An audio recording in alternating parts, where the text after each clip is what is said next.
हुए इश्क रसूल की दौलत से है। इसी को इकबाल ने कहा था, ये फाका कश मौत से डरता नहीं जरा।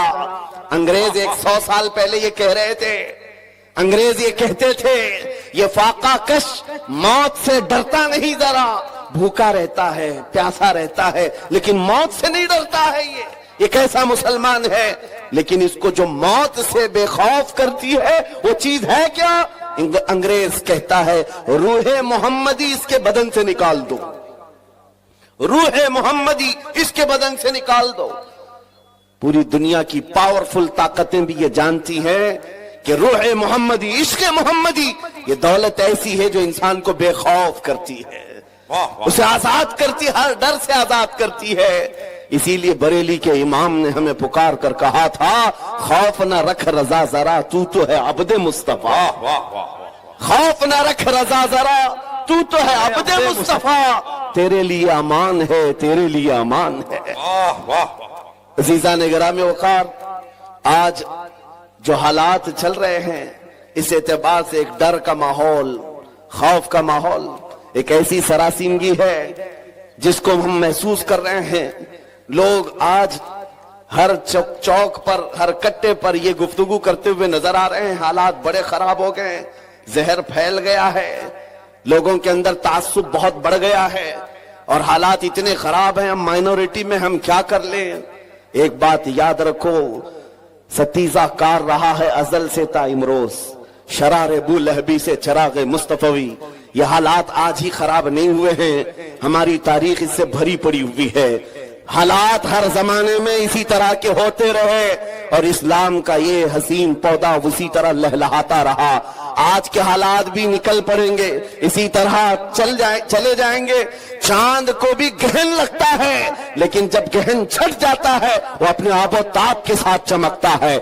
आज इस उम्मत के हवाल अगरचे खस्ता नजर आते हो, लेकिन तुम्हें नर्वस होने की जरूरत नहीं, तुम्हें डर करके अपना घर, अपना दीन और अपना मसलक बदलने की जरूरत नहीं है। इंतजार करो, वो रब्बे कदीर जो अंधेरों के बाद उजाले लाता है, वो रब्बे कदीर जो रात के बाद सुबह लाता है, हम पर आए हुए इस गहन को भी मौला दूर फरमाएगा। इसी बात को मैं कहता हूँ, आज दुनिया शोर मचा रही है, जो हालात चल रहे हैं, मैं मुख्तसर सी बात करके इशारे में आगे अपने मौजू की तरफ आता हूँ। मैं आपके सामने एक आयत पढ़ता हूँ, 3-4 दिन पहले की बात है। इस आयत को पढ़ा तो एक मैसेज मुझे आया, कहा मौलाना स्टेज पर बैठ करके चिल्लाने से कुछ होता नहीं। कुरान की आयत है, हुवल्लज़ी अरसल रसूलहु बिल हुदा व दीनिल हक़ लियुज़हिरहु अला दीन कुल्ली। वो अल्लाह है जिसने अपने रसूल को हिदायत के साथ और दीन हक के साथ भेजा। किस लिए भेजा? इसलिए कि पूरी दुनिया पर यह दीन गालिब आए। वो रसूल इस दीन को गालिब करेगा और ये दीन इस्लाम पूरी दुनिया में गालिब आकर रहेगा। जब हम बात कर रहे हैं इस जमाने में मेरा दीन गालिब आएगा, लोग मजाक उड़ाते हैं, कहते हैं हालात जरा बाहर निकल करके देखो, तुम्हारे छीतरे उड़ रहे हैं और तुम कह रहे हो कि दीन गालिब आएगा। सीरिया की ईंट से ईंट बजा दी, इराक के मैदानों को कब्रिस्तानों में बदल दिया गया, यमन की पूरे घर तहस नहस हैं, गजा की उस सरजमीन पर छोटे छोटे से बच्चों के टुकड़े उड़ा दिए जाते हैं, फिर भी मौलाना स्टेज पर बैठ कर कह रहा हूं मेरा दीन गालिब आएगा। लोगों कान खोलकर सुन लो, इससे बुरे हालात भी हो जाए तब भी मैं कहूंगा मेरा दीन गालिब आएगा। इसलिए नहीं कि ये मेरे पेट की बात है, बल्कि कायनात के खालिक की बात है। सुभान अल्लाह, सुभान अल्लाह। रब्बुल जलाल ने फरमाया और ये होकर रहेगा, दीन गालिब आएगा।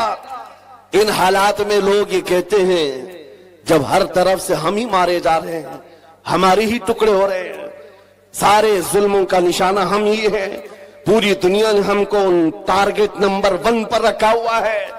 इस दौर में आप ऐसी बातें कैसे कर सकते हैं? मेरे अजीजों, आपको मैं इसी डर से निकालना चाहता हूं, इसी खौफ से निकालना चाहता हूं।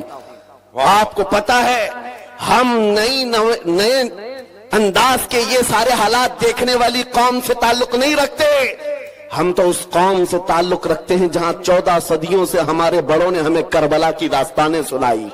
क्या बात है, क्या बात है। हर जमाने में उलमा ने, हमारे माँ बाप ने کربلا ہمیں سنایا ہے. کربلا صرف ماتم کرنے کے لیے نہیں سنایا جاتا, سینہ ٹھوک کر کے, سینہ پیٹ کر کے رونے دھونے کے لیے نہیں سنایا جاتا.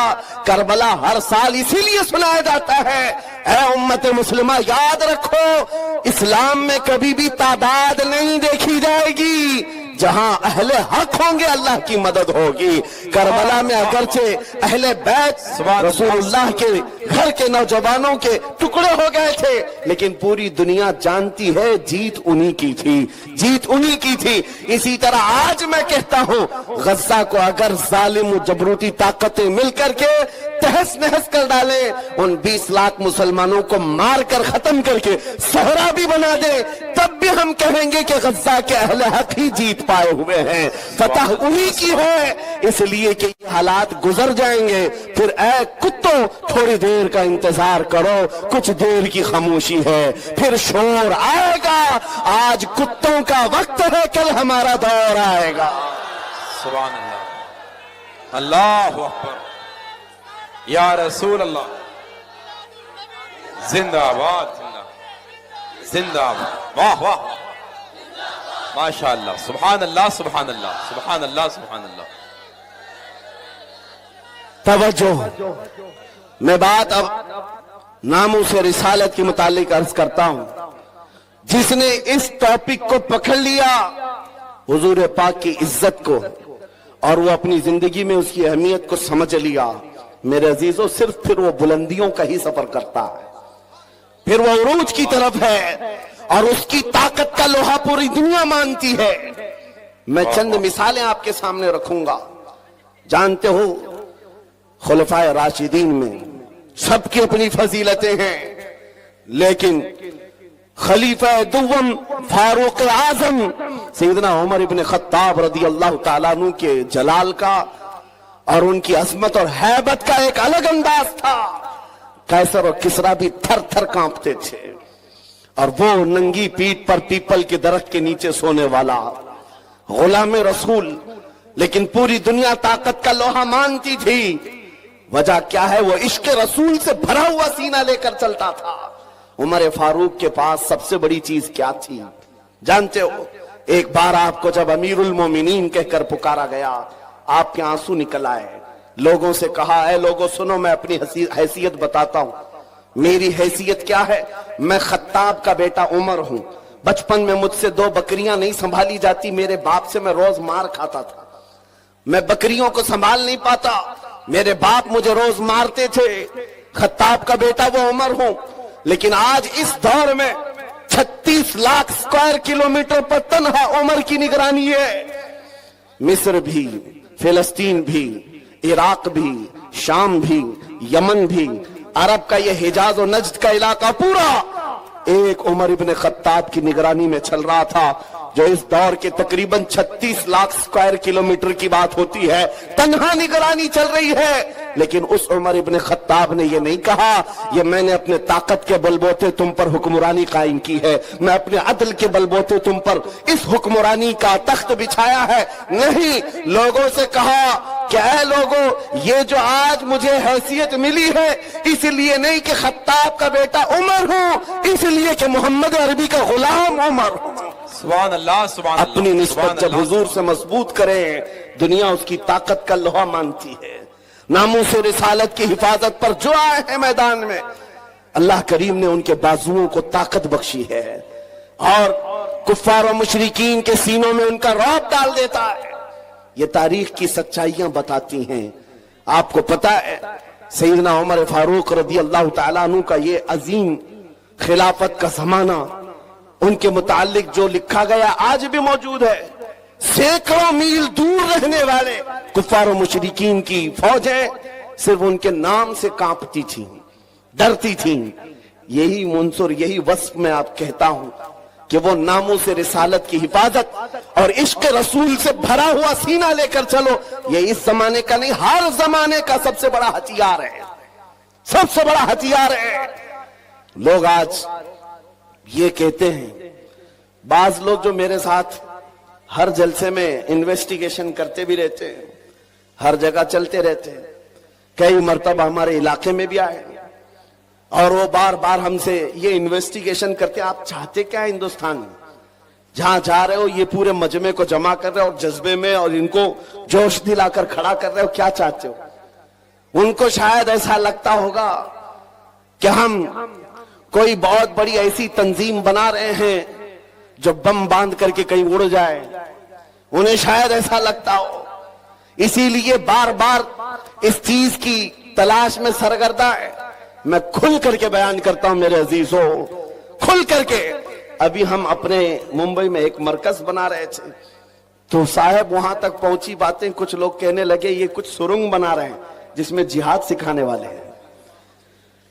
چھوٹا سا ایک ناموس رسالت کے تحفظ کی خاطر ایک مرکز بنانے کی بات کی تو ایسی باتیں پھیلائے۔ یاد رکھو ہم سرنگ میں نہیں سکھاتے، کھلے میدان میں سکھائیں گے، اور وہ بھی کوئی ایسی ویسی تربیت نہیں جس کی میں بات کر رہا ہوں۔ ہمارا مشن کیا ہے؟ میاں میں تو اپنے نوجوانوں سے کہتا ہوں چاقو چوری تلوار بندوق بارود تو دور ہے، تم بلیڈ لے کر کے بھی مت چلو، اس لیے کہ پلاسٹک کا بلیڈ بھی تمہارے ہاتھ میں ہوگا تو کل فرنٹ پیج پہ تمہارا نام آتنکوادیوں کے ساتھ۔ یہ تو آج کا مزاج ہے۔ میں جس مشن کی بات کر رہا ہوں وہ بات اتنی ہے، چھوڑو یہ سارے ہتھیار، وہ ہتھیار کیوں نہیں اپناتے جو غریب نواز ہندوستان آئے تھے تو لے کر کے آئے تھے؟ وہ سب سے بڑا ہتھیار عشق مصطفیٰ کی دولت، حضور پاک صلی اللہ تعالی علیہ وسلم کی محبت کاملہ۔ میں جانتا ہوں جب اپنا نوجوان اس دولت سے بھرپور اور سرشار ہو جائے تو اس کا چلنا پھرنا دیکھ کر ہی کئی کیڑوں کو موت آ جائے، یوں ہی موت آ جائے۔ آپ کو کچھ کرنے کی ضرورت نہیں، تنہا آپ حضور پاک کے عشق میں چلتے پھرتے ایک شکل تو بن جاؤ، کم سے کم اس کی بنیاد تو رکھو کہ دنیا تمہیں پہچاننے کے لیے تمہارا نام نہ پوچھے۔ کبھی کنفیوژن اتنا بڑھ جاتا ہے کہ تمہارے نام سے نہیں پتا چلتا تم کون سے دین کے ہو، تو دنیا پھر تمہارے باپ کا نام پوچھتی ہے، باپ کے نام پر بھی کنفیوژن آ جاتا ہے تو دادا کا نام پوچھتی ہے، پتہ نہیں چل رہا کون سے دھرم سے تعلق رکھتا ہے، اس کا نام راجا ہے، باپ کا نام ببلو ہے، دادا کا نام تینو مینو ہے، کہیں سے کچھ سمجھ میں نہیں آتا۔ میرے عزیزوں ایسی نوبت کیوں آئے؟ آپ کا نام، آپ کے باپ دادا کا نام پوچھ کر کے دنیا یقین کرے۔ میں کہتا ہوں حضور پاک کی محبت میں اپنے آپ کو اتنا سرشار کر لو، کسی گلی سے گزر جائے دنیا دیکھ کر کے کہے مدینے کی گلی کا غلام نظر آتا ہے، تاجدار مدینہ کا غلام نظر آتا ہے۔ اللہ اکبر، یا رسول اللہ، زندہ آباد زندہ آباد۔ اللہ، اور یہ ناموس رسالت کی حفاظت یہ اللہ رب العزت کی شان ہے، وہ خود اپنے حبیب کی عزت کی حفاظت کرتا ہے۔ آپ کو پتا ہے قرآن پاک میں ایک دو نہیں کئی آیتیں جب جب کفار نے حضور کی طرف انگلی اٹھائی تھی تو جواب پہلے رب العالمین کا تھا۔ ابو لہب نے کہا تھا محمد تمہارے دونوں ہاتھ ٹوٹ جائیں، نعوذ باللہ من ذالک۔ رب تعالیٰ نے جواب میں آیت نازل فرمائی تبت یدا ابی لہب، محمد صلی اللہ علیہ وسلم کے نہیں، ابو لہب کے دونوں ہاتھ برباد ہو جائیں۔ قرآن میں آیت ہے، یہ نبی پاک کی ناموس کی حفاظت نہیں ہے تو کیا ہے؟ یہ دفاع ہے، ڈیفنس ہے جو خود رب ذوالجلال فرما رہا ہے۔ ابو لہب نے کہا تھا جب میرے آقا صلی اللہ علیہ وسلم کے بیٹے حضرت ابراہیم کا انتقال ہو گیا، حضور کے 3 بیٹے تھے، تیسرے بیٹے کا جب انتقال ہوا تو یہ بات پھیلائی گئی کہ محمد صلی اللہ تعالی علیہ وسلم کی نسل ختم ہو گئی، بیٹوں سے نسل چلتی ہے، یہ تیسرا بیٹا بھی چلا گیا۔ نبی کریم صلی اللہ تعالی علیہ وسلم غمگین ہوئے، رب تبارک و تعالی نے پوری سورہ نازل فرمائی انا اعطیناک الکوثر فصل لربک وانحر ان شانئک هو الابتر۔ اے محبوب ہم نے آپ کو خیر کثیر عطا فرمایا، کھڑے ہوں اپنے رب کی عبادت کریں، قربانی کریں۔ آپ کٹی ہوئی نسل کے نہیں، آپ کا دشمن کٹی ہوئی نسل کا ہے، یہ رب کا فرمان ہے۔ اپنے نبی کے عزت کے دفاع میں اللہ رب العزت نے یہ فرمایا آج ڈھونڈ کر کے نکالو ابو لہب کا بچہ کہاں ہے، اس کی اولاد کہاں ہے، نہیں پاؤ گے، لیکن جس وادی میں بھی جاؤ میرے نبی کے خاندان کو ضرور پاؤ گے، سادات کی خوشبوئیں ہر جگہ نظر آئیں گی۔ اللہ کریم نے اپنے نبی کی عزت کی حفاظت کا कैसा दिफा किया है। को एक मर्तबा आयतें उतरना रुक गई थी, जो वही आती थी चंद दिनों तक वही नहीं आई। मक्का के काफिरों ने यह कहना शुरू किया, वद्दअ रब्बु मुहम्मदिन मुहम्मदा, मोहम्मद के खुदा ने मोहम्मद को छोड़ दिया है। यानी अब आयतें नहीं आती हैं, इसका मजाक करने लगे। नबी करीम सल्लल्लाहु तआला अलैहि वसल्लम के दिल पर यह बात गिरा गुजरी। चंद ही दिन नहीं गुजरे थे कि जिब्राइल अमीन पूरी सूरह लेकर आए। वद्दुहा वल्लैलि वमा सजा मा वद्दअका रब्बुका वमा क़ला। ऐ महबूब, आपको आपके रब ने न छोड़ा है न कम किया है। वलल आखिरतु खैरुल लक मिनल ऊला, बल्कि आपकी हर आने वाली घड़ी पिछली घड़ी से कई दर्जे बेहतर है। सुभान अल्लाह, सुभान अल्लाह। मेरे अजीजों, ये सब आयतें मैं वो आपके सामने कोट करके बता रहा हूं जिसमें रब्बे जुल जलाल ने शान रिसालत बयान किया। अपने नबी की तरफ उठने वाली उंगलियों को रब तबारक व तआला ने तोड़ दिया। जवाब इरशाद फरमाया, आज अगर नामूसे रिसालत की हिफाजत या उसका दिफा कोई करता है तो ये सुन्नत इलाहिया है, ये अल्लाह रब्बुल इज्जत के कानून और उसकी सुन्नत है।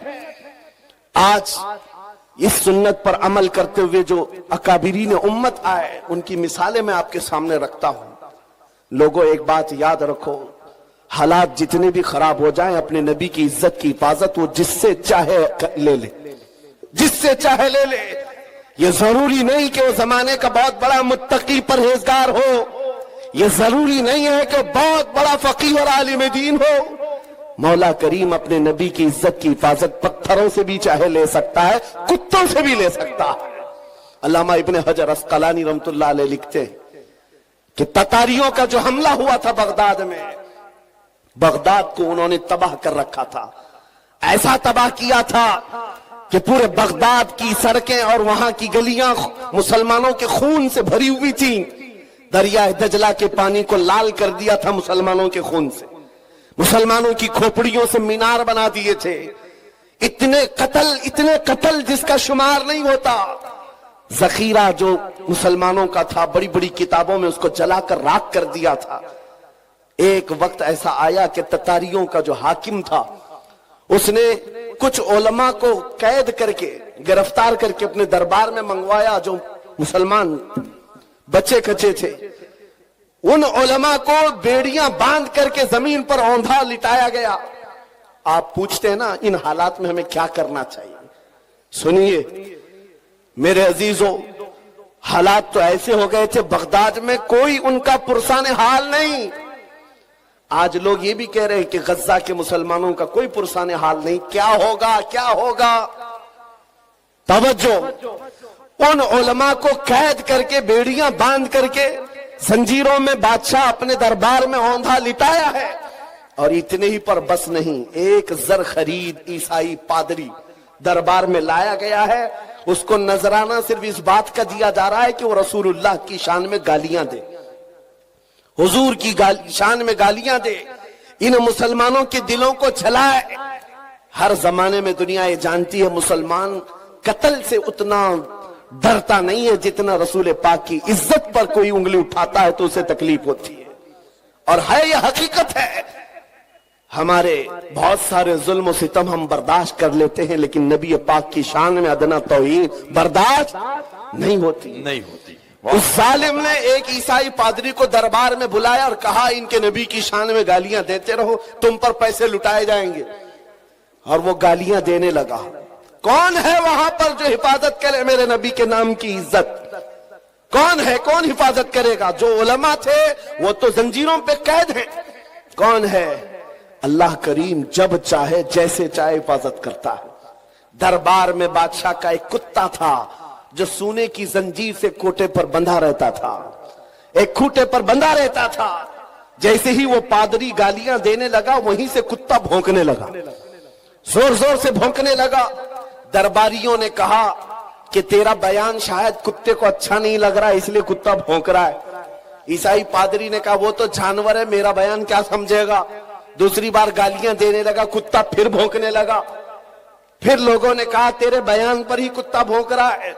उस ईसाई पादरी ने कहा मेरे बयान पर नहीं भौंक सकता, उसे क्या खबर है। तीसरी बार जब नबी पाक की शान में हर्जा सराई शुरू किया, उस कुत्ते ने जंजीर तोड़ दिया और उछल करके ऐसे दरबार में आया, उस ईसाई पादरी के सीने पर चढ़कर उसे दम सदन में चाक करके 2 टुकड़ों में बदल दिया।